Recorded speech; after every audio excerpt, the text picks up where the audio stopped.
you have stepped into a new room and felt, somehow, you had been here before. Memory researchers have a leading, if unsettled, name for it. A gentle glitch in how the brain tells a brand new moment from a remembered one. The curious part they keep finding is that this sense of an old memory can arrive with no real memory behind it at all. Welcome to Sleepy Science. Tonight we follow that feeling softly toward its source, into the quiet folds of the brain where the sense of familiarity is quietly made. Guided by what leading research suggests and honest enough to sit with what it has not yet settled. Let the day loosen its hold. Picture the mind as a still pool where each passing moment lands lightly, leaving only the faintest ring behind, then smoothing again into calm. And it is in that soft settling that we begin where the feeling itself begins, with the simple question of why a brand new moment can seem already lived. There is a particular kind of moment that arrives without warning. You step into a room, or someone says an ordinary sentence. Something in you insists you have been here before, that this exact instant has already happened, down to the light and the sound. And yet you know, just as clearly, that it cannot have. The place is new. The words are new. Underneath everything we explore tonight sits one quiet question, and we will not rush to answer it. Why does a brand new moment sometimes feel as though you have already lived it, when every fact you hold says you have not? The experience is strange partly because of how it moves. It does not build slowly the way a memory usually surfaces. Instead, it lands all at once, complete, as if a switch had been flipped in the dark. For a second or two, the present moment feels doubled, happening now, and somehow happening again. People describe a shiver of recognition, a sense that they could almost predict what comes next, though they never quite can. Then, as suddenly as it came, it loosens and dissolves, leaving only the memory of having felt it. Scientists who study this call it fleeting for good reason. By the time you notice it, it is usually already fading. What makes déjà vu so distinctive is not the feeling of familiarity alone. Plenty of ordinary moments feel familiar. What sets it apart is that the familiarity is wrong, and you know it is wrong even as you feel it. Researchers call this the double awareness, two signals running at once. One part of the mind is quietly announcing, "This has happened before." Another part answers, calmly and correctly, "No, it has not." Most illusions fool us completely. We simply believe them. Déjà vu is unusual because the illusion and the correction arrive together, side by side. You are, in a sense, briefly aware of your own mind making a small and harmless mistake. This is why déjà vu can feel unsettling in such a gentle way. There is no danger in it, no real confusion about where you are or what is happening. Yet for a heartbeat, the two most trusted parts of your sense of time disagree. Memory tells you the past has folded into the present, while reason holds the present firmly in place. The disagreement is quiet, almost private, and it passes quickly. Many people never mention their déjà vu to anyone, partly because it is so brief, and partly because it is so difficult to put into words. It is one of the few experiences that feels both deeply personal and completely universal at the same time. The name we give this feeling comes from French, and it is quietly literal.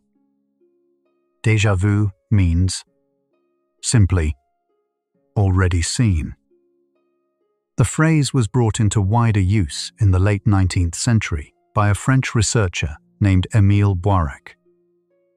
He was looking for a way to describe the sensation precisely. Before that, people had the experience with no agreed word for it, which may be part of why it stayed so hard to study. A name gives a thing edges.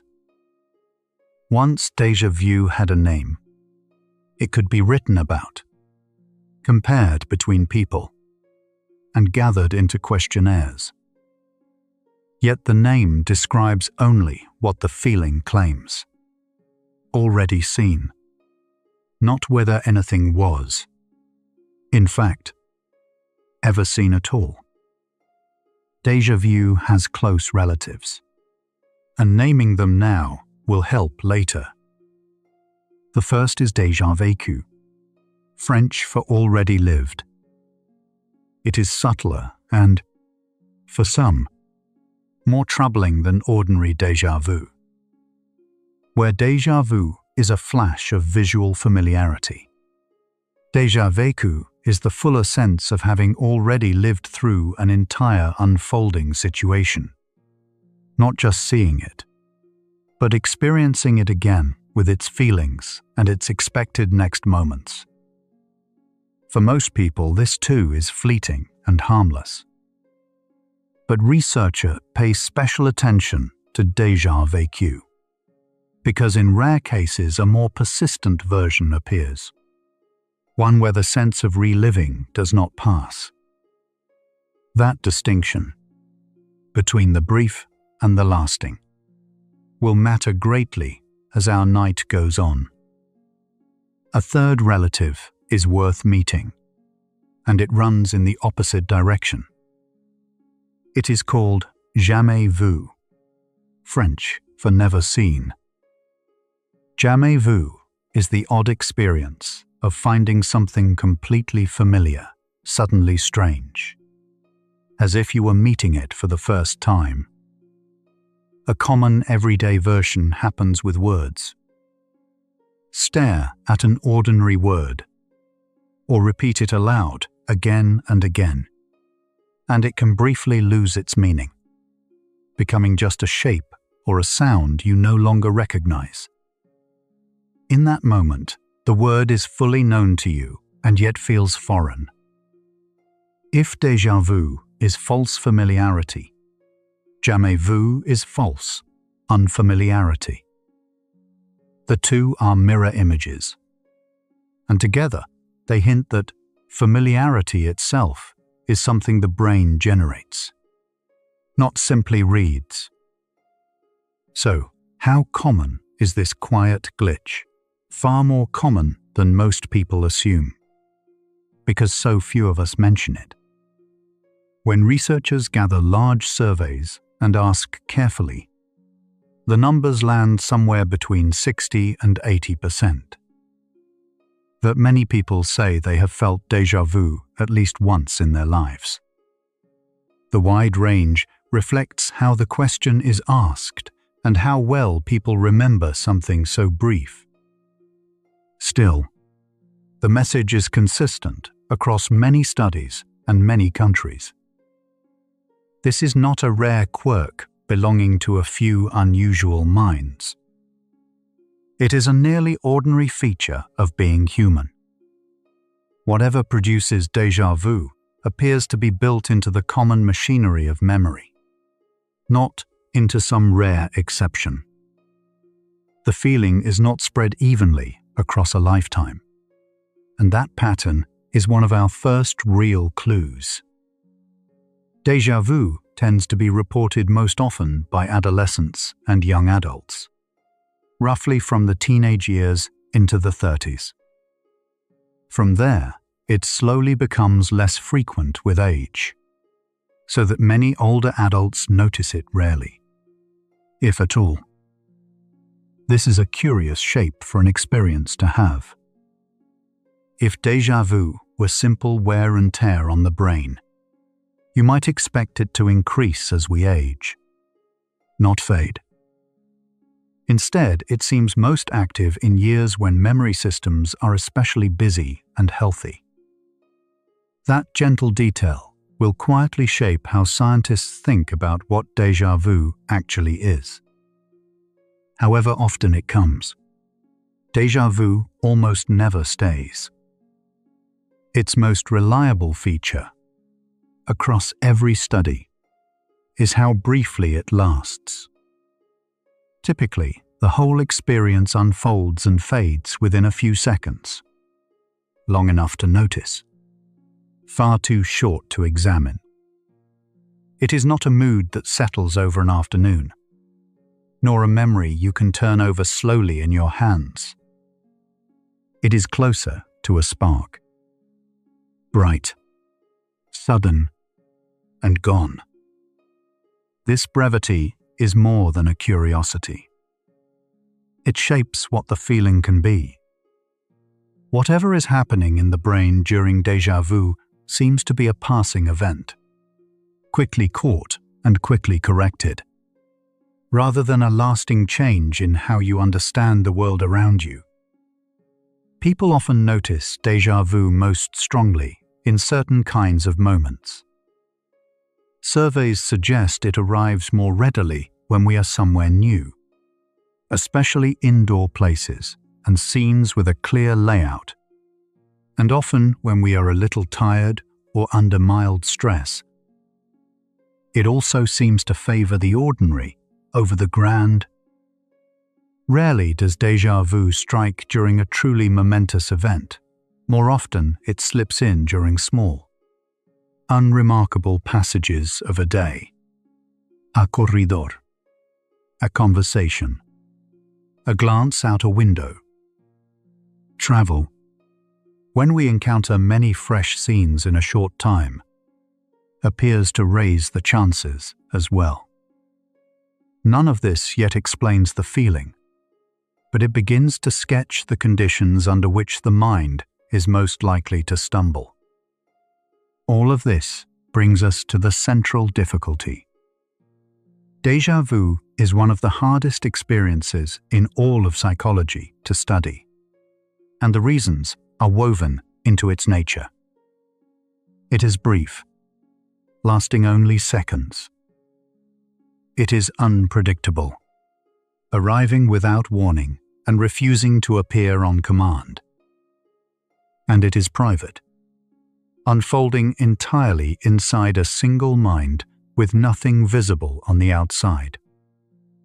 Imagine trying to study lightning if it never struck twice in the same place and vanished the instant you looked. A scientist cannot easily schedule déjà vu, cannot reliably provoke it, and cannot watch it happen from across the room. For most of its history, the feeling could only be studied through memory of itself, which is a fragile place to begin. Because it leaves no outward trace, déjà vu has long depended on the least certain kind of evidence. A person's own report of what they felt. Self-report is precious, but it is also slippery. By the time someone describes their déjà vu, the moment has already passed. They are recalling a feeling about recalling. Memory layered upon memory. Different people use different words for it. Some may confuse it with a vivid dream, a lucky guess, or an ordinary reminder. For a science that prefers things it can measure and repeat, this reliance on description alone has been a genuine obstacle. It is one reason Deja Vu spent so many decades at the edges of research. Fascinating but frustratingly out of reach. In recent years, researchers have grown clever about coaxing something like Deja Vu into the laboratory, using memory experiments and, in some cases, virtual environments. They have designed situations that gently produce a related sense of familiarity without a real source. These methods do not summon the full, spontaneous experience, but they offer something rare, a version that can be studied on purpose, again and again. Even so, everyone in the field agrees that the science remains open. There is a leading way of thinking about déjà vu, which we will meet shortly. But no single explanation has been settled and proven beyond doubt. That honesty is worth holding. Tonight we are not tracing a solved mystery, but following a question that careful minds are still patiently working out. To understand where the leading explanation begins, we can slow down and look at memory itself. Memory is not one single thing, but a family of processes working together. And one of its quiet secrets is that remembering comes in more than one flavor. When you meet the past again, your brain can offer two rather different signals. One is a warm, wordless sense that something is familiar, a feeling of having encountered it before. The other is a detailed retrieval of where, when, and how you knew it. These two normally travel together, so seamlessly that we treat them as one. But they are separable. And that separation, it turns out, may sit at the very heart of déjà vu. Consider that first signal on its own. Familiarity. Familiarity is the feeling of knowing without necessarily knowing why. You see a face in a crowd and sense you have met it, even before any name or place arrives. Psychologists describe familiarity as fast, automatic, and largely wordless. It does not hand you a story, it hands you a verdict. This, I have encountered before. Much of the time, familiarity is trustworthy and useful, letting us move through a known world without stopping to reconstruct every detail. But because it is only a feeling, a signal rather than a record, familiarity can, in principle, be triggered on its own. And a feeling of pastness, arriving without any real past behind it, is a strange thing indeed. Now the second signal. Recollection. Recollection is memory with its receipts. When you recollect, you do not merely feel that something happened, you retrieve the details that place it in time. You recall the room, the season, the person beside you, the reason you were there. Recollection is slower and more effortful than familiarity, and it carries a sense of mental travel, of returning to a specific moment and looking around inside it. Where familiarity says only that, recollection says when and where and how. In healthy remembering, the two support each other. The feeling of familiarity is confirmed and anchored by the details recollection supplies. Trouble begins, as we will see, when one arrives loudly while the other stays silent. Scientists have good reason to trust that these two signals are truly separate. In careful laboratory tasks, people can be asked not only whether they recognize something, but how they recognize it, whether they actually remember the moment of learning it, or simply know it feels familiar with no details attached. People answer these two ways reliably and consistently. Sometimes we remember, sometimes we merely know. The distinction shows up in behavior, in timing, and in the brain. This means familiarity is not just a faint form of recollection. It is its own process, able to speak alone. That single fact, that a sense of familiarity can occur without any matching memory, is the doorway through which the leading account of déjà vu will walk. Where in the brain do these two signals live? Much of this work points to a region deep in the center of each temporal lobe, tucked behind the ears, called the medial temporal lobe. Inside it sit small, elegant structures. Among them are the hippocampus, long associated with detailed recollection, and nearby cortex thought to contribute the quicker sense of familiarity. This is the brain's memory workshop, where fleeting experience is registered and later recognized. The names matter less than the picture. Familiarity and recollection appear to draw on neighboring but distinct machinery in this same deep territory. If familiarity could somehow fire here while recollection stayed quiet, the mind might receive a signal of the past with no memory to explain it. One of the strongest clues that déjà vu is rooted here comes from a medical observation, described gently. Some people with a form of epilepsy involving the temporal lobe experience a brief, vivid rush of déjà vu just before certain seizures, as a kind of warning aura. During these moments, unusual electrical activity is occurring in exactly the memory regions we have been describing.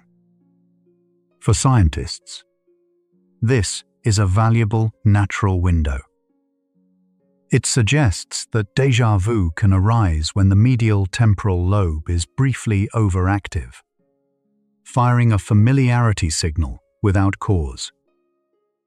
The everyday déjà vu that most of us feel is not a seizure, but this rare pairing hints that both may share a common origin in the same small territory of the brain. Something in the question we opened has quietly begun to turn. We started by asking why a brand new moment can feel already lived, as if the answer lay hidden in the moment itself. But everything so far points inward, not outward. The familiarity, the medial temporal lobe, the two separable signals of memory. These belong to the one who is remembering, not to the room being entered.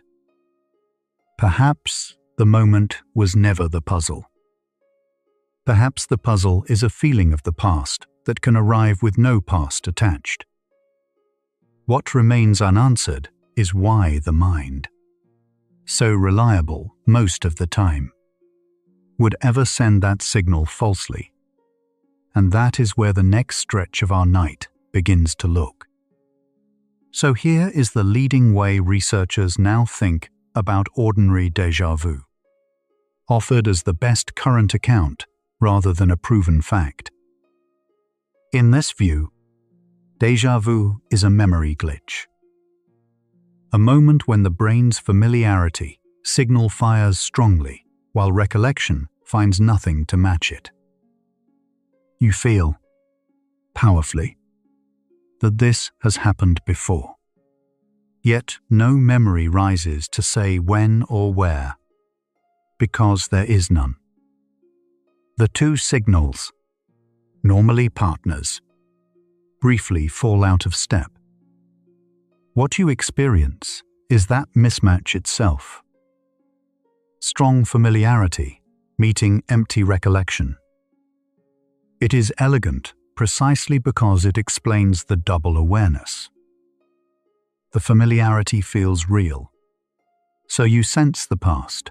The recollection stays empty, so you also know it cannot be. There is something reassuring hidden in this account, and it speaks directly to the small unease déjà vu can bring. If the leading view is right, then déjà vu is not a crack in your memory, but a sign of a memory system working hard and well. The very fact that you notice the mismatch, that a corrective voice says, "No, this cannot be," means your recollection is doing its job, checking the familiarity signal against the record and finding it unsupported. A less careful brain might simply believe the false familiarity and invent a past to fit. Yours does not. In this light, that fleeting strangeness is less a malfunction than a quiet demonstration of how honestly your mind keeps track of what has truly happened. It is worth pausing to be honest about the edges of this idea. The familiarity without recollection view is the leading account, favored by many memory researchers, but it is not the final word, and no single mechanism has been proven to cause every déjà vu. Older explanations you may have heard, including a once popular notion that the two halves of the brain simply fall a fraction of a second out of sync, have largely been set aside by researchers as unsupported. Science moves this way, gently retiring ideas that do not hold. So we hold the leading view lightly but seriously. Our best current map of a still uncharted feeling. The mystery is narrowed, not closed, and that is exactly where good questions live. So this is where the old understanding leaves us, at the close of our first stretch together. Déjà vu, most researchers now believe, is a brief, harmless mismatch in memory. A familiarity signal firing without its usual partner, arising somewhere in the deep medial temporal lobe, most often in the busy memory years of youth. It is common. It is fleeting. And it may even be a small sign of a mind keeping careful watch. That is a satisfying picture. And for a long time it was nearly the whole story. Yet a picture this neat leaves a quiet question at its edges. What, exactly, makes the familiarity signal fire when nothing has truly been seen before? That is the thread the coming hours will follow. You've been with us for a while now, and your breathing has likely softened without you noticing. A soft subscribe helps another sleepless mind find this sanctuary too. Now, let's pause together, one sleepy soul at a time. Notice how quietly you are holding all of this. A signal of the past that can arrive with nothing behind it, and a mind that gently checks it and lets it go. That same careful watchfulness is at work in you right now, sorting what is real from what only feels real, asking nothing of you in return. If a small strangeness ever unsettled you in these moments, let it soften here. There is no crack to fix, only a mind doing faithfully what minds do. Let your breath lengthen, the way it does on its own when nothing is required. The question we have been carrying does not need an answer tonight. It is enough to let it rest beside you. Unhurried. What made the feeling fire when nothing was truly seen? That is for the hours still ahead. For now, simply drift a little further in. Memory, it turns out, does not speak in a single voice. Researchers describe at least 2 separate signals that arrive when the past touches the present. The first is a quiet sense of knowing, a feeling that something is familiar, that you have met it before, even when you cannot say where or when. The second is fuller, a genuine retrieval, where details return. The room, the words, the face, the order of things. These two can travel together, and usually do. But they can also come apart. And in that small separation, scientists suspect something like déjà vu may quietly begin. The first signal, the sense of familiarity, appears to rise from a region deep in the brain called the medial temporal lobe, and especially from a fold within it known as the rhinal cortex. This is older tissue, quick and quiet, tuned to answer one narrow question. Have I encountered this before? It does not fetch the story. It does not name the place. It simply leans toward yes or no, vast, almost before thought arrives. You feel its verdict as a warmth of recognition, that soft click of the known, long before any detail could ever explain it. The second signal is richer, and it seems to depend on the hippocampus, a curved structure, seahorse-shaped, resting just beside the rhinal cortex, where familiarity only leans toward yes.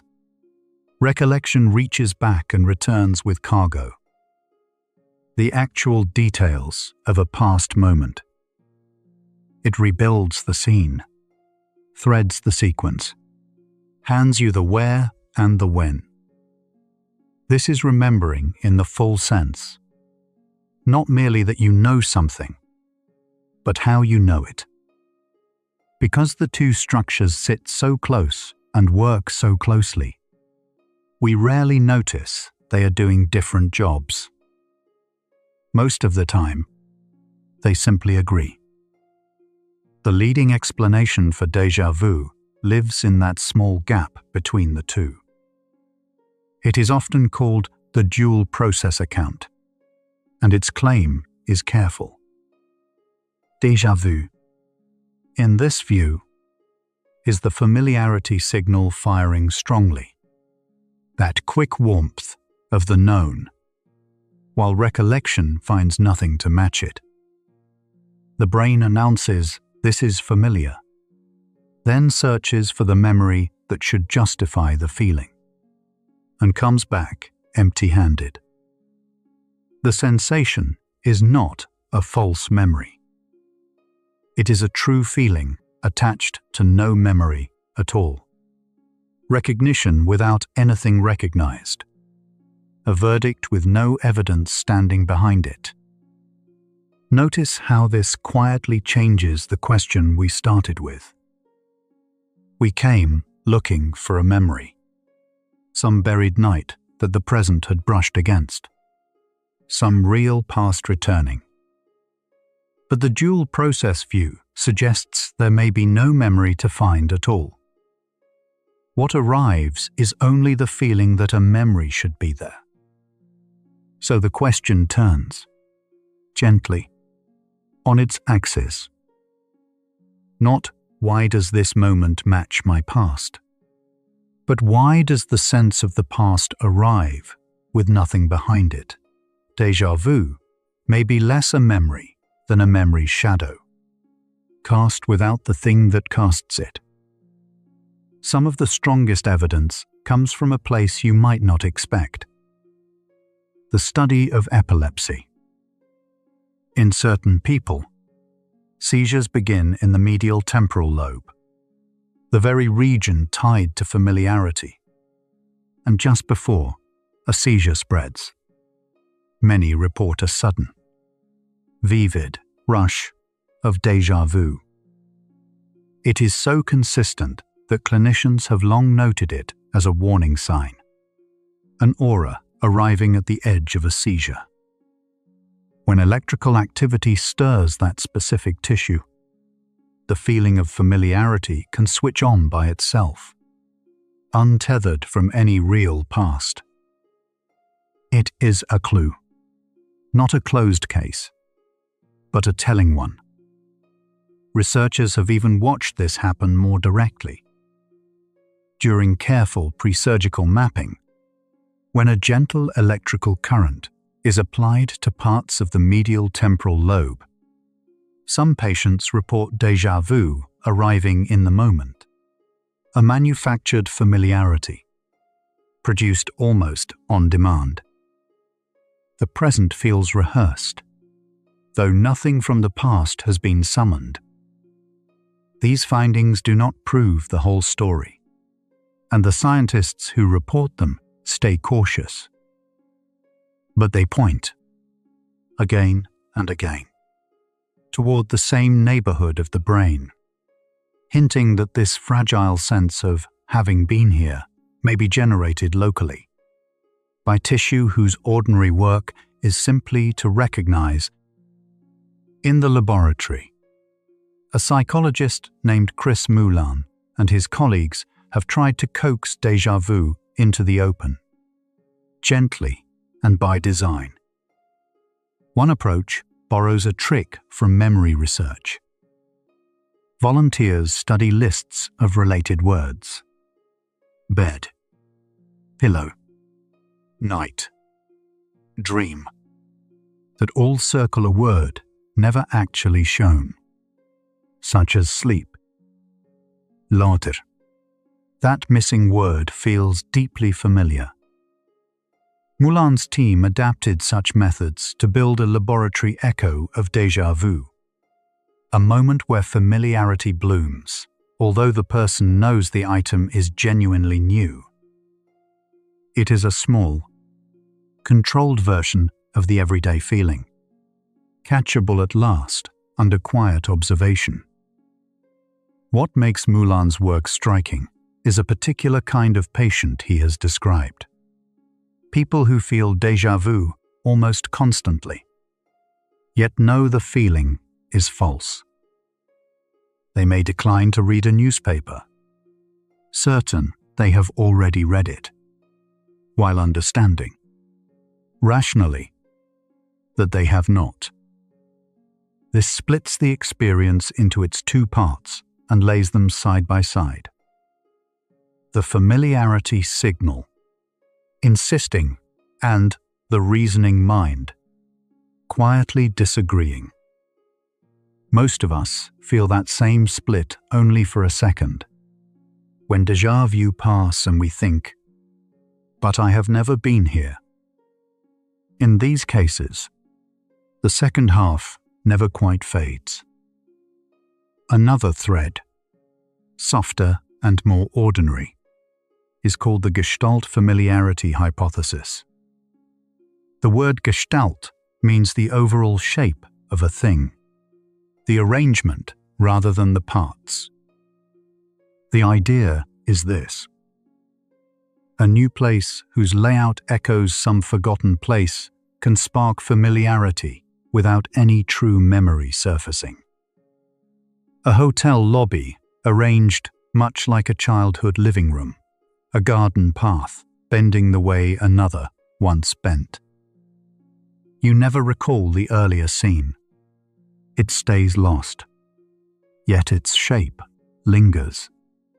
and the new scene borrows its glow. Recognition fires because the pattern matches, even as the source stays quietly out of reach. Researchers such as Anne Cleary have tested this with striking care. In one line of work, volunteers explored simple virtual scenes, then later viewed new scenes secretly built to share the same spatial layout as earlier ones. Again and again, these matched scenes felt more familiar and were more likely to trigger déjà vu, even though the volunteers could not consciously recall the originals. The resemblance did its quiet work beneath awareness. It hints that at least some déjà vu may be honest pattern matching gone slightly loud.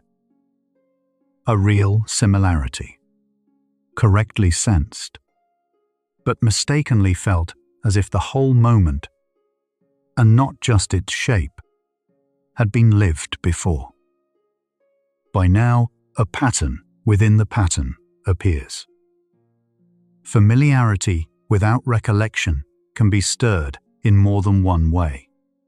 By a seizure's spark, by a laboratory list, by a layout that quietly rhymes with the past. Which hints that déjà vu may not be one thing with one cause, but a shared sensation reachable by several roads. What they hold in common is the split itself.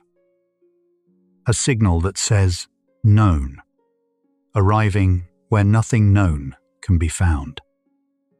The feeling is single and clear. The machinery beneath it, researchers are careful to say, is almost certainly more than one story braided together. Honesty requires naming an older idea, once popular, now largely set aside. For a time, some suggested déjà vu came from a tiny delay between the brain's two hemispheres, as if one side registered a scene a fraction of a second after the other. So the moment arrived twice, and the second copy felt like a memory of the first. It was a tidy picture, but it did not hold up well against the evidence, and it does not fit what we now observe in the temporal lobe. Researchers have quietly retired it. Science does this often, not with a verdict of wrong, but with a gentle setting aside. So where does the science actually stand? Not at an answer, but at a good, well-lit question. The dual process account, familiarity without recollection, is the leading frame, supported by epilepsy, by stimulation, by careful experiments. Yet no single mechanism is settled, whether it is one glitch or many, why it fades with age, why the healthy brain does it at all. These remain open. What has changed is the shape of our not knowing. We no longer ask what forgotten past this matches. We ask why the sense of the past can arrive alone, unaccompanied, like a door opening onto an empty room. Perhaps you have felt your own thoughts loosen while we followed this. The way a familiar feeling can arrive with nothing behind it, and how that once seemed strange and now seems almost gentle. There is nothing here to solve. If a small unease came with the mystery, let it soften. The not knowing is a place you are allowed to rest inside. Let one slow breath move through and out, and we drift on together, still turning the same quiet question. Hold. Then, the leading picture as it truly is, strong but unfinished. Deja vu appears to be a familiarity signal, firing where no memory answers.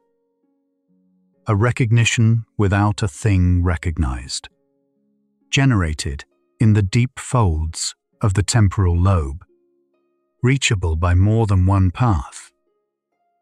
This is the best account we have, and it is honest enough to admit its own edges. The feeling remains one of the mind's most private puzzles. Common, brief, and strangely calm. Ahead lies stranger territory. Not how the feeling is made, but what it might quietly tell us about memory, time, and the self that notices it. Deja vu, it turns out, does not travel alone. Memory researchers describe a small family of familiarity sensations, each a slightly different trick of recognition. And knowing the others makes deja vu itself feel less strange. There is the sense of having lived a whole moment before, the sense of having dreamed it, and its curious mirror image, where something utterly familiar turns unfamiliar for a breath. None of them signals anything broken.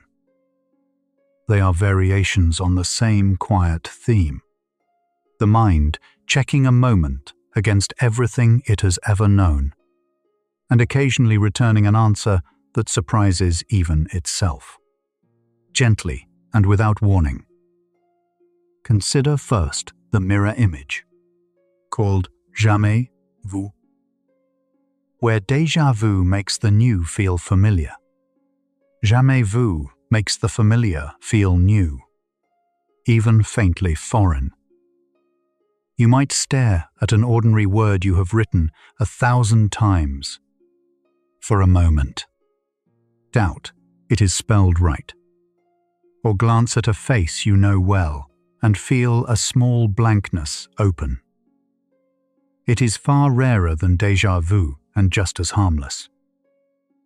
Researchers can even coax it into being by asking people to repeat a common word over and over, until its meaning seems to loosen and drift quietly out of reach. Then there is déjà vécu, whose name means already lived. This one reaches wider than a flicker. Rather than a single scene feeling familiar, an entire unfolding sequence seems already experienced, as though you not only recognize this moment, but somehow sense what comes next. For most people, it arrives briefly and gently, a richer cousin of ordinary déjà vu. The distinction matters mostly to researchers, who use it to separate a passing sensation from the fuller, more insistent versions. For you, tonight, it is simply another way the mind can misjudge the freshness of an ordinary, quietly passing moment. Closely related is déjà rêvé, already dreamed, the feeling that what is happening now was glimpsed before in sleep. Sometimes people feel certain a scene appeared in a forgotten dream, though no such dream can ever be traced. Since dreams are stitched from fragments of ordinary life, it makes gentle sense that waking moments might occasionally brush against that half-remembered material and light up as strangely dreamlike. It is one more angle on the same underlying puzzle, familiarity arriving without a clear source. Naming these cousins does something kind. It turns a lonely, private oddity into a known, well-mapped, and thoroughly ordinary human experience. Who tends to feel déjà vu most often?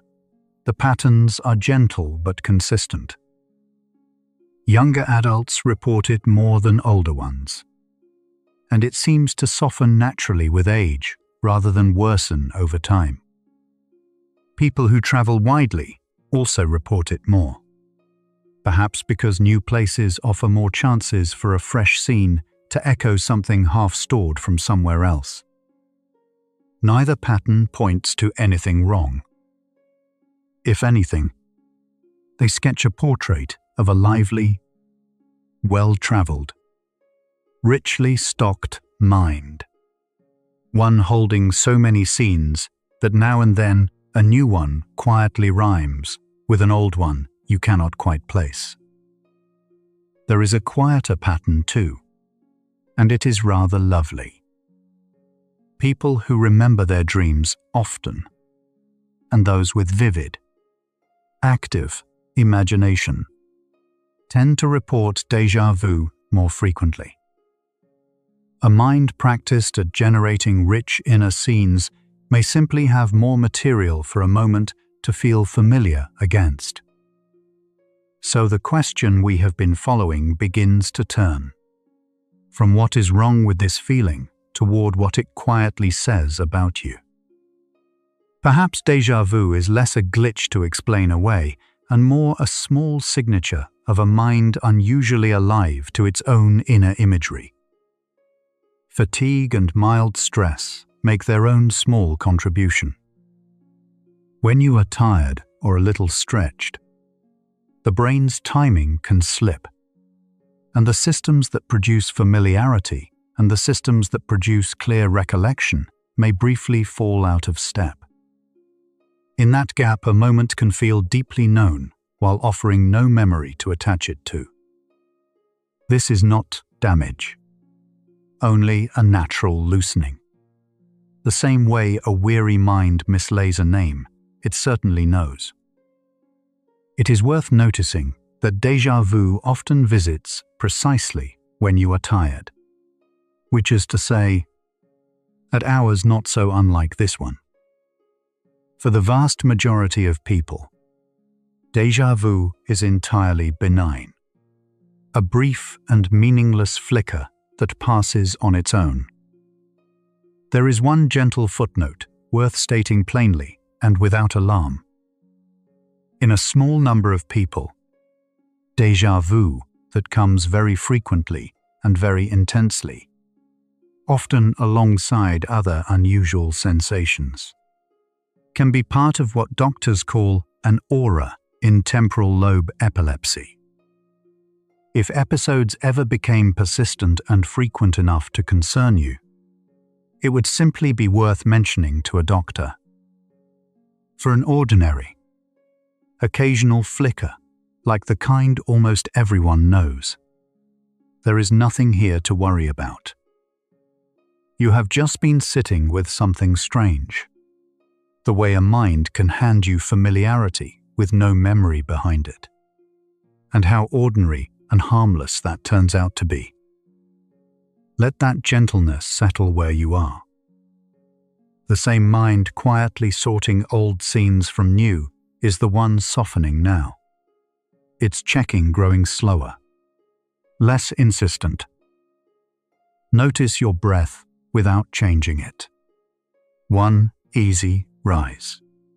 One easy fall. There is nothing here to solve. No moment to place. And as that checking loosens, we lean a little further in, toward what all of this finally means for a resting mind like yours. Here is the reassurance the science quietly offers. For nearly everyone, déjà vu is a sign that memory is working, not failing.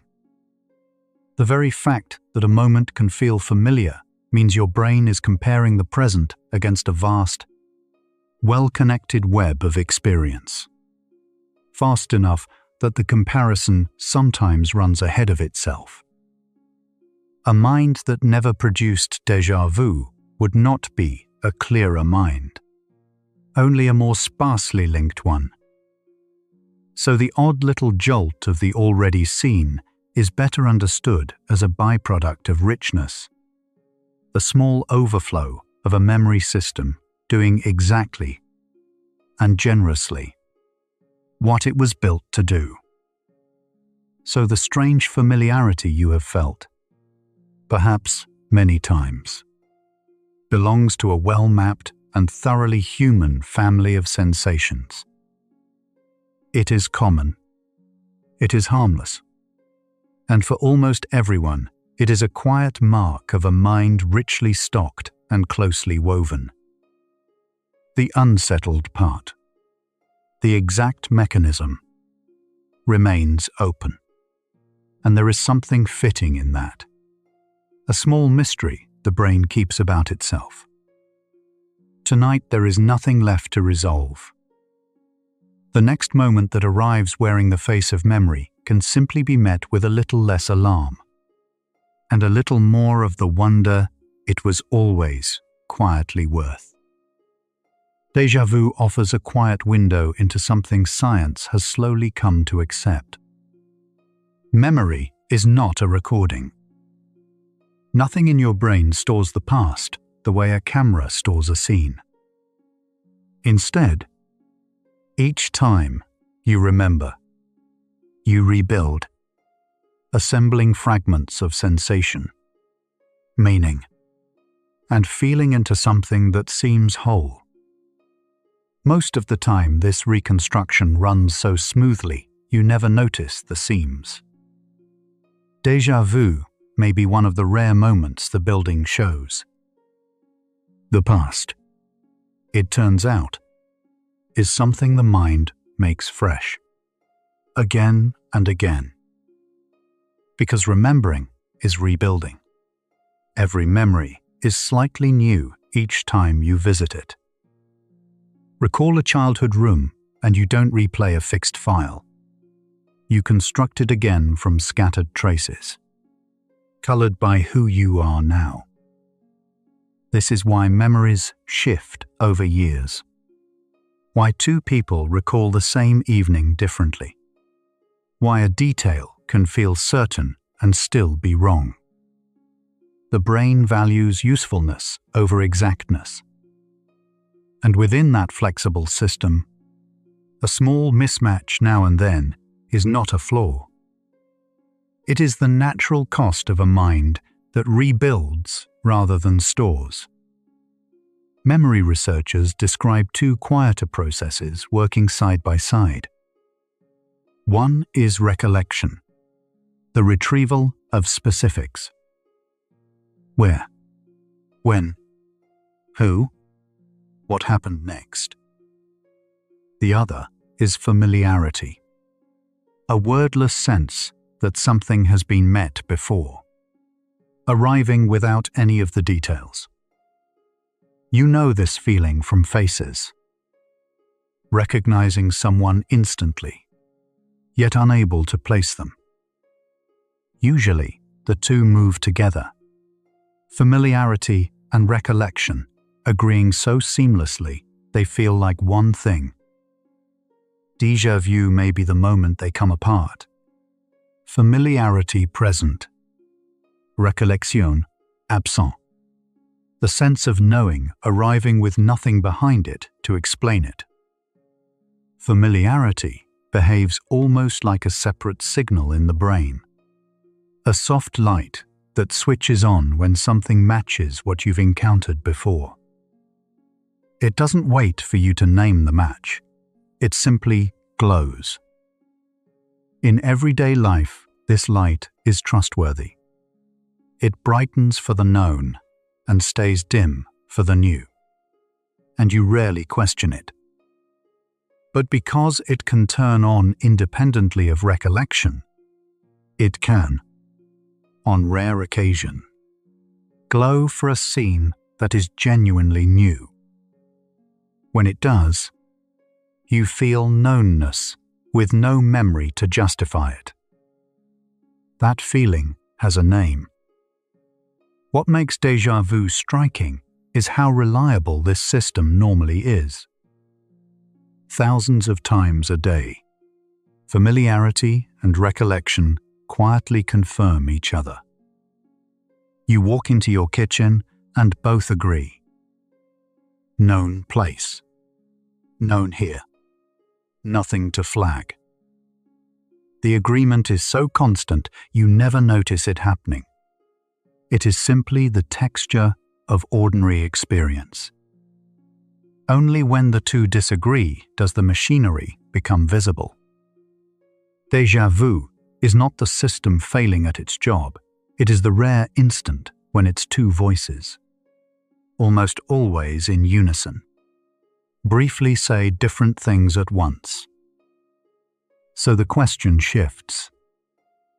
If familiarity has switched on without any real memory behind it, why doesn't the false signal simply fool you? Why don't you become convinced you truly have lived this moment before? Something in the mind seems to notice the mismatch, to weigh the feeling of knowing against the plain fact that this is new, and to register that the two do not fit. That noticing may be the heart of the whole experience. It points toward an idea some researchers now find the most persuasive. That déjà vu is your memory checking itself. One leading interpretation comes from researchers such as Chris Moulin and Akira O'Connor, who study memory and its errors. In their view, déjà vu is not a glitch in remembering so much as evidence of a system that monitors remembering. The brain, they suggest, runs a kind of quiet fact check on its own signals, asking, in effect, does this feeling of familiarity actually match a real memory? Most of the time, the answer is yes, and nothing surfaces. Déjà vu, on this account, is what it feels like when that internal check notices something is off. The idea rests on conflict detection. Picture two signals reaching awareness at once.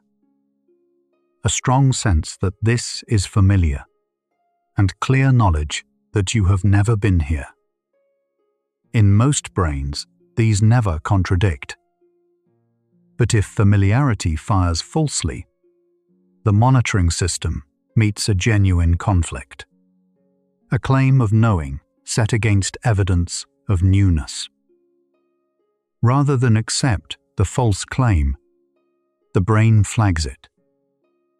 This interpretation, still being tested, is appealing because it explains something simpler theories don't. Not why déjà vu arises, but why it comes wrapped in that particular feeling of doubt. This is why déjà vu feels strange rather than certain.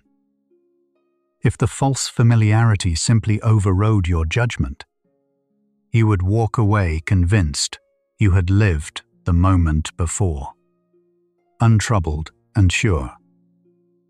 Instead, you feel the opposite, a puzzled unease, a sense that something is not adding up.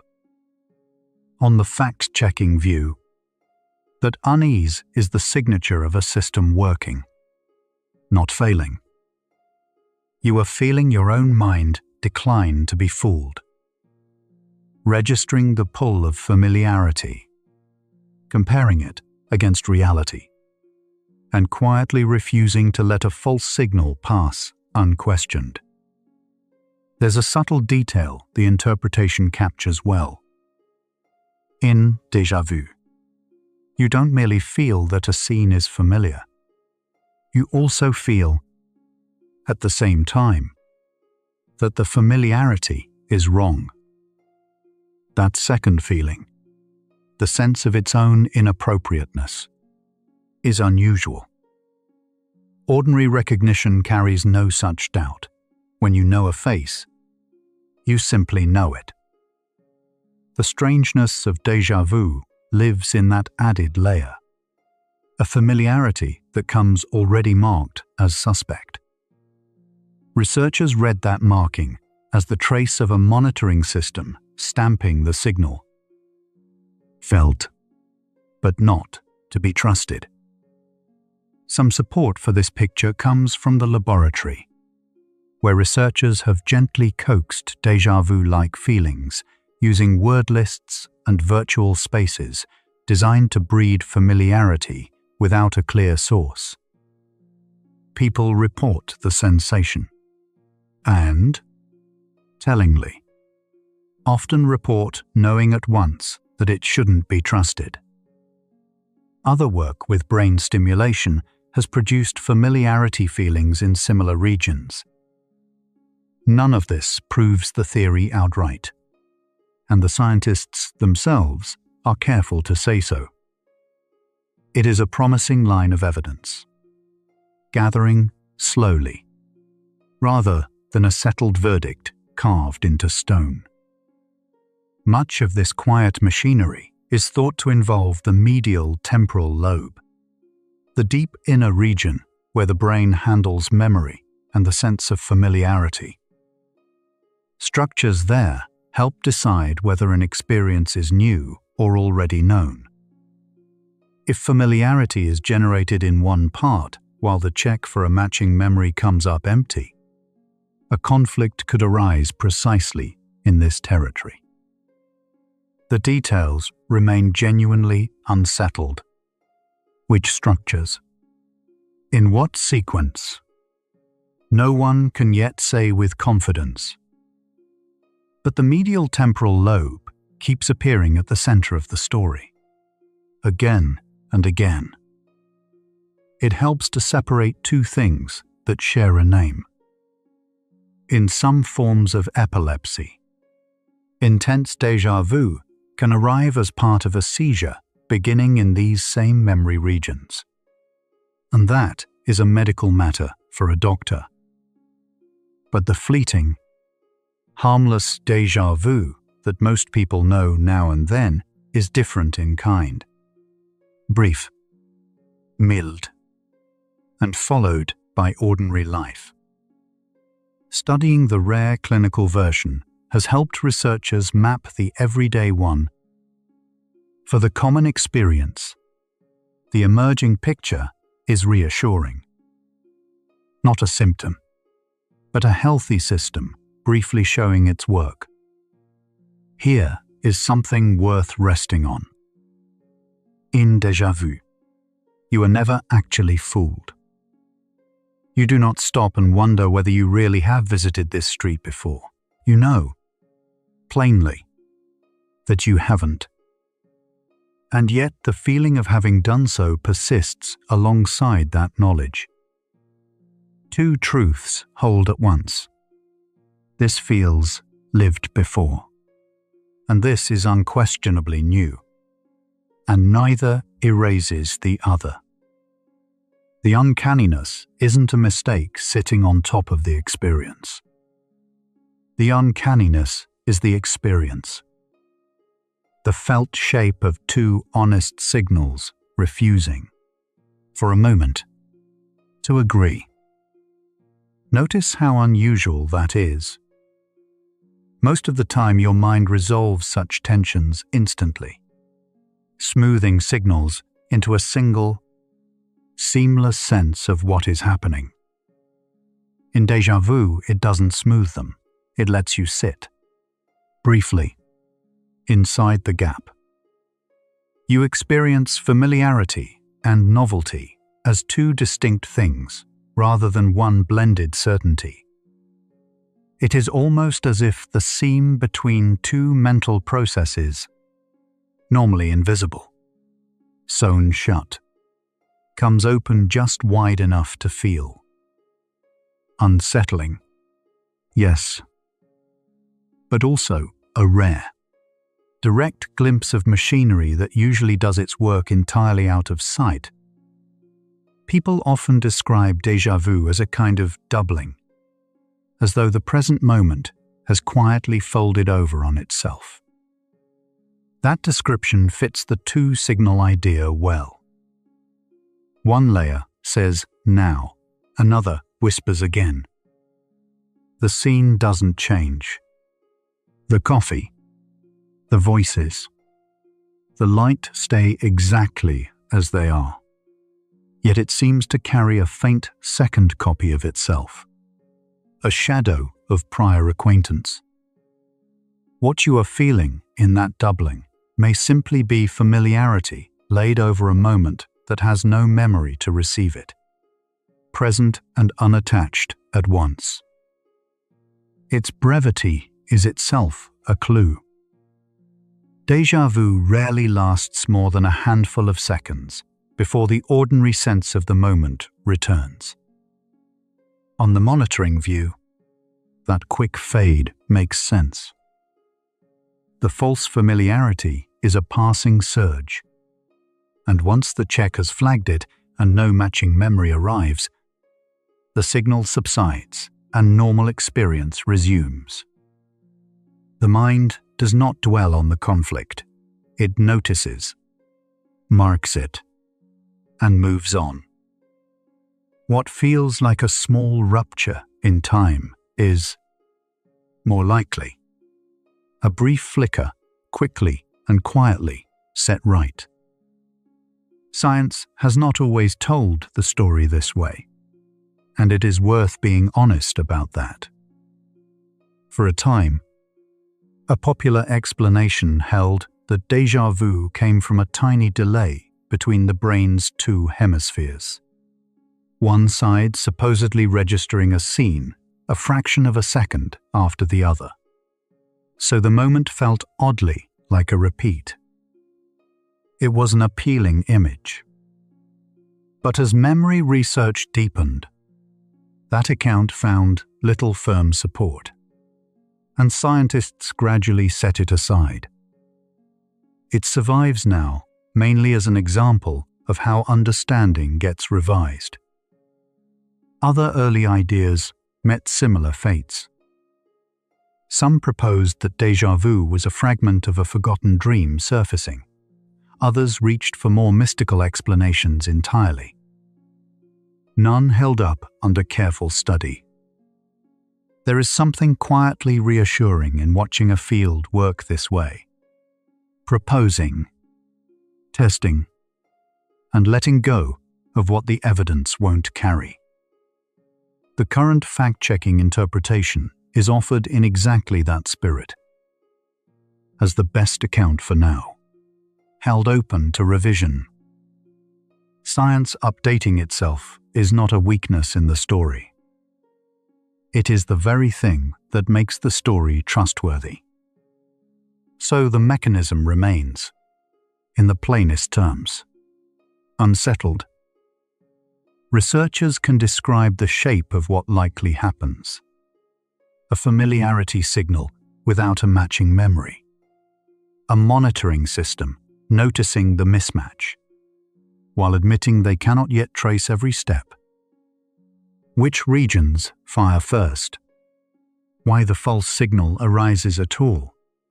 Why some people feel it often and others almost never? These are open questions. That honesty matters. Attidi. Overconfident answer would be easier to offer, but less true.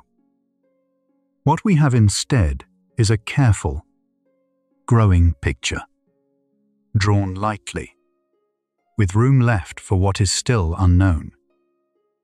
And within that careful picture sits a gentle reassurance. Whatever the final details, déjà vu appears to be the work of a memory system doing its job well. One that not only stores and rebuilds, but also watches itself, checking its own signals for honesty. A brain that could never produce déjà vu might be a brain with no such inner check at all. The fleeting strangeness you feel is not a crack in your memory. It is closer to the opposite. A brief, the visible sign that the machinery of remembering is alert and working as it should. It can help to hold that thought the next time the feeling arrives. Déjà vu is not your mind slipping or your memory beginning to fray. Study after study points the other way, toward a system so finely tuned that it notices even its own rare false notes and quietly flags them. What surfaces to you as an odd shiver of familiarity is, underneath, a moment of accuracy. The brain declining to be misled by one of its own signals. A well-working memory, showing you a seam. Nothing here needs fixing, and nothing here is wrong.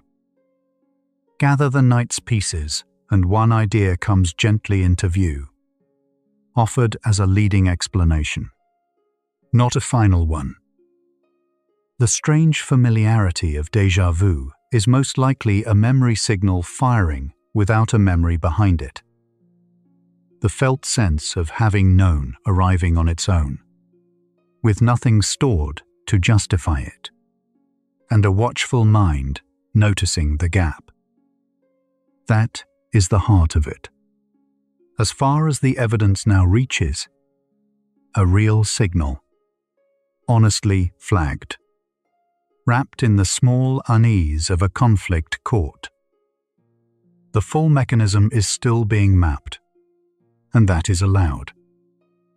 One more route researchers have explored deserves a quiet mention, because it echoes the same theme, a signal arriving at the wrong moment. Some studies suggest déjà vu can begin when a scene is first taken in with only part of your attention, glimpsed while your mind is somewhere else, then met fully a breath later. Having already registered the scene once, faintly, the brain can treat that second, clearer look as a return to something already known. Like the accounts before it, this idea is suggestive rather than proven, and may fit some episodes and not others. It rests easily beside the leading picture. Familiarity firing a beat too early, mistaking a first glance for a distant past. Let that idea settle without needing to be held. Somewhere below thought, your mind is sorting the known from the new right now, quietly, without any effort from you, the way it has all night. You don't have to solve the small mystery we've been circling. It is nearly telling itself. If a feeling of strange familiarity ever comes, you can let it pass through like weather, noticing it and letting it go. There is nothing to check here, nothing to hold. One slow breath, and the sorting continues on its own. Hold it loosely. Then, this quiet understanding, déjà vu, most likely, is familiarity without its memory. A signal, a mismatch, a mind honest enough to notice. Not a window into other lives, not a warning, not a flaw, but a brief, harmless sign of a system watching itself with care. The details will keep being filled in by patient work. The shape, for now, is enough to rest on. And resting is what remains. The knowing has been laid out gently. From here, there is nothing left to figure out. Only softer ground ahead.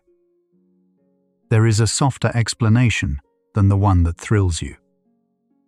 The moment did not feel old because you lived it before, in some other life. It felt old because your mind, for a heartbeat, mistook the new for the known. Researchers tend to call this a familiarity signal, firing a little early, though no one has settled why. Tonight, you can let the eerie feeling be ordinary and let it pass. Somewhere in you tonight, two things brushed against each other. The sense of knowing and the fact of a moment that had never happened before. Most hours keep them apart. Now and then they overlap, just for a breath, and the seam shows. Leading accounts treat that overlap as a small crossing of wires. Nothing more. You do not have to close the seam. You can simply notice it and rest. Memory seems to carry two quieter voices. One says, "This is familiar." The other says, "I remember exactly where this belongs." Usually, they speak together. In Deja Vu, researchers suspect the first voice rises alone, familiarity without any recollection to anchor it. So the moment feels known, yet you cannot say from when. Nothing is broken in you. A single voice simply spoke a little early, and now it softens again. When the strange familiarity arrives, it asks nothing of you. It is not a message, not a warning, not a door waiting to be walked through. It is a feeling, and feelings move like weather. You can watch it drift in, brush across the moment, and drift out again. There is nothing to decode, nothing to hold. The uncanny is only passing through, the way a cloud crosses a window and is gone. It is tempting to believe the feeling reaches back to another life. The mind loves a story, and that one is beautiful. Yet the gentler truth is closer and kinder. The moment felt lived in, because something in your own memory recognized a shape, an angle of light, a turn of sound, and answered too soon. No other life is required. Only this one, quietly mistaking itself for a place it already knew. Some of the clearest clues come from a small region deep in the brain, the medial temporal lobe, where memory and familiarity are woven together. In certain temporal lobe seizures, people describe a sudden flood of déjà vu just before the episode begins. Researchers read this as a hint, not a verdict, a sign that familiarity may live in that quiet fold of tissue. The mechanism, though, remains unsettled. The clue simply glows and waits. No one has settled why the feeling comes, and you are allowed to let that be enough. Not every strangeness asks for an answer tonight. The mind can hold an open question the way a field holds mist, lightly, without gripping. You can lay the puzzle down at the edge of the bed and leave it there until morning, or forever. Rest does not wait for certainty. It arrives most easily when you stop chasing it. Think of the feeling as an echo, not a memory. An echo is not another voice. It is your own sound returning, softened by distance. Deja vu may work a little like that. The present moment bouncing back through you and arriving as if from somewhere else. The theory is unproven, only a gentle way to hold it. But an echo asks nothing. It fades on its own. You can let this one fade now. For one heartbeat, known and new stood in the same place. That is a rare and delicate thing. Two opposite feelings sharing a single instant. Most of life keeps them tidy. The new stays new. the known stays known. Deja vu is the moment the line blurs. Some see it as a tiny miracle of an overcrowded mind. You can see it that way too, and let the blur soften back into an ordinary night. You have carried the feeling as a small riddle, turning it over in the dark. Perhaps tonight you can set the riddle down unsolved. There is nothing here to fix, no lock waiting for a key. The strangeness was never a problem, only your mind, briefly and gently, folding one moment over another. Let the fold ease open. Let the question go quiet. Some things are meant to be felt, then released, not answered. Your mind is always scanning for what it has seen before. It matches shapes, sounds, the slant of a room, faster than thought. Now and then, it finds a match where there is none, a coincidence of angles that whispers, "You have been here." Some researchers call it a false alarm of recognition, kindly meant. Your brain was only doing its patient work, a little too well. You can thank it and let it rest. Notice how the feeling never lasts. Deja vu comes and, within a breath or two, it is gone, leaving only the memory of having felt it. It does not settle in. It does not take root. Whatever brief crossing happened in you has already smoothed itself out. That is its nature, to arrive lightly and leave lightly. If it visits again tonight, you can greet it the way you greet a passing breeze, and let it go.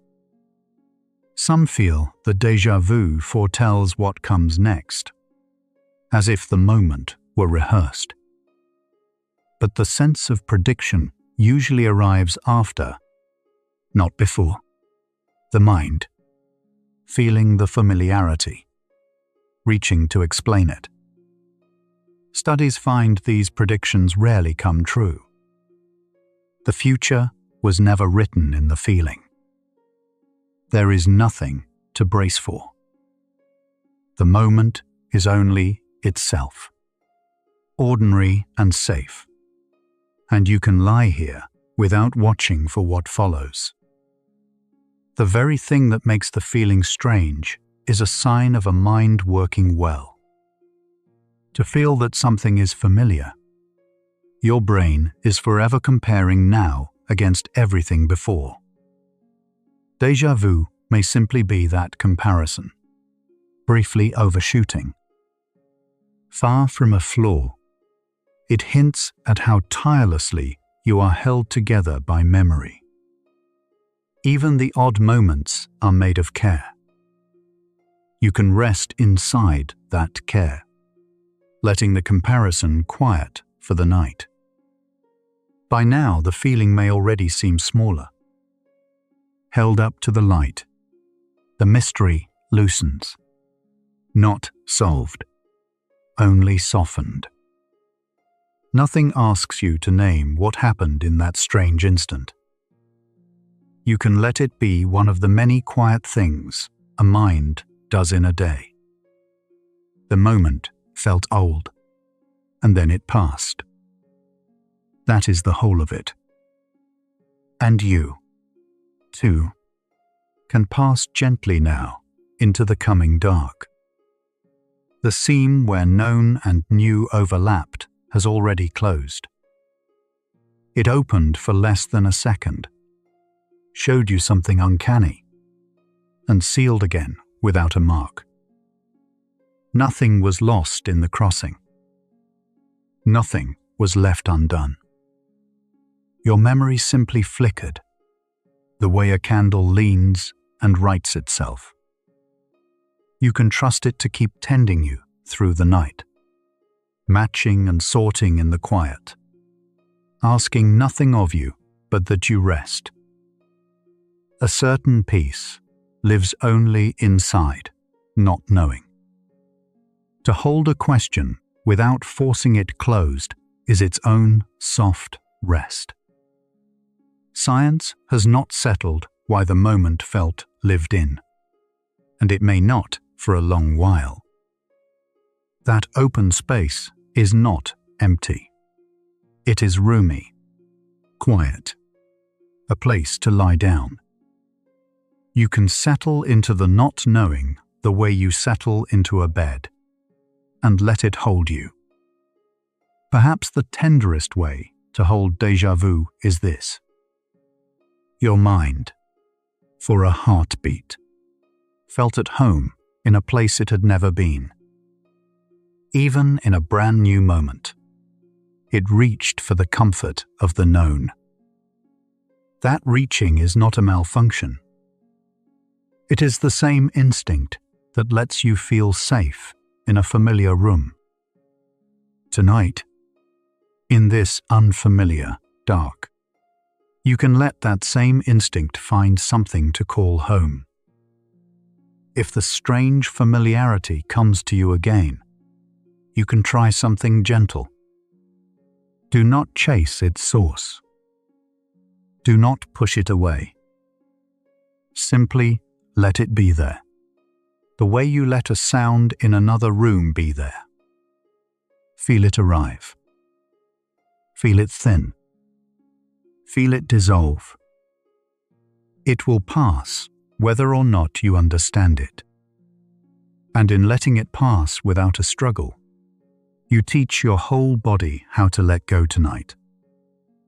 All night, your mind has been folding the known and the new together. In memory, in dreaming, in the small, strange feeling that brought you here. Now that folding can slow. The comparing can ease. There is nothing left to sort before sleep. Whatever felt familiar and whatever felt fresh can settle side by side, and blur, and quiet. You do not have to keep them apart anymore. You can let them rest as one. The strange familiarity, in the end, was a small kindness from your own mind, a moment when it tried to make you feel that you belonged, even somewhere new. It reached for recognition the way a hand reaches for a rail in the dark. Whatever the mechanism, and no one is sure, the impulse underneath was gentle. You can carry that gentleness into sleep, trusting the mind that watches over you even when it stumbles. You came in wanting to know what the feeling meant. Maybe it meant nothing more than this: that you are alive, remembering, aware enough to notice your own mind at play. The meaning was never hidden somewhere far away. It was here, in the noticing itself. And now, even the noticing can soften. You can release the search for meaning the way you release a held breath. Slowly, completely, letting the dark take the rest. Strip away the wonder, and the moment underneath was perfectly ordinary. A room, a sound, a passing second, nothing more. Your mind only dressed it, briefly, in the feeling of before. Now the dressing has slipped away, and the plain moment remains, as harmless as any other. There was never anything to fear in it, never anything to fix. You can let the ordinary be a pillow now, soft and wide enough to hold you. You are nearly there now, at the edge where thinking loosens into dream. The question that brought you here has grown quiet, its strangeness worn smooth by the hours.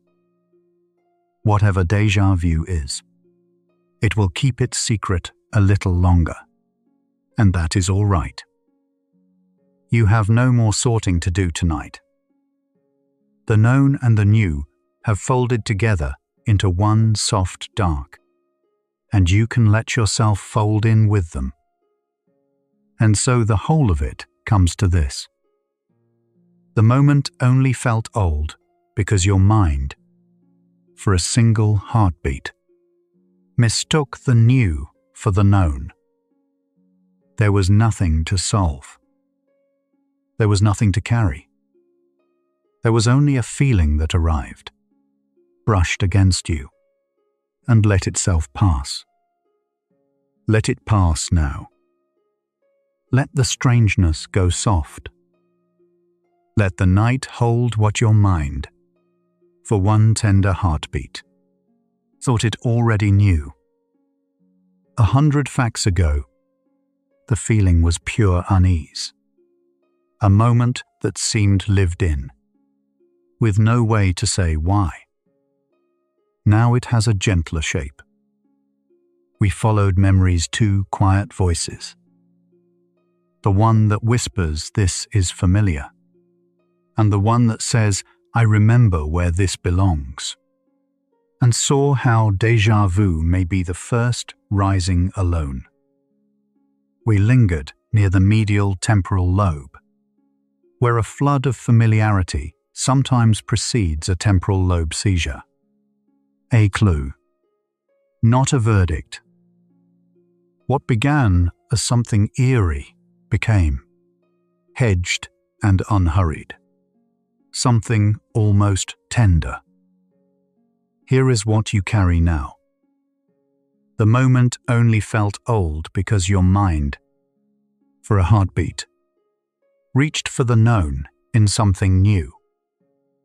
Not a memory of another life, a familiar reaching from this one. Perhaps this quiet hour softened the strangeness of a moment that once felt too familiar to explain. A gentle like, a soft subscribe, or a share carries this stillness to another restless mind, chasing the same uncanny feeling in the dark. One quiet tap, one sleepy soul at a time. Somewhere in you, right now, memory is still quietly matching this moment against every moment before it. Softly, without being asked. That is the same gentle machinery that made a new instant feel old tonight. Let the matching slow. Let the known and the new stop sorting themselves apart. Let your entire being dissolve into that easing, where familiar and unfamiliar fold into one warm, dark. The moment only felt old because your mind reached, for a heartbeat, toward home. Let it arrive there now. You can allow these thoughts to settle now, like a familiar feeling arriving, brushing past, and quietly letting itself go. Let your breath slow to the rhythm of the settling dark. Sleep carries you to the place where the new and the known no longer have to be told apart. The Psychology for Sleep playlist has spent many hours in this territory, the quiet ground where the mind studies its own strange turns. The next hour follows a question, this one left open. Why does memory sometimes feel more true than the moment in front of you? That hour is waiting whenever you are ready. But if your eyes are closed, stay there. Rest well. Quiet one. The moment only felt old because your mind, for a heartbeat, reached for home, and there was never anything to solve. where science becomes the softest place to rest. Good night.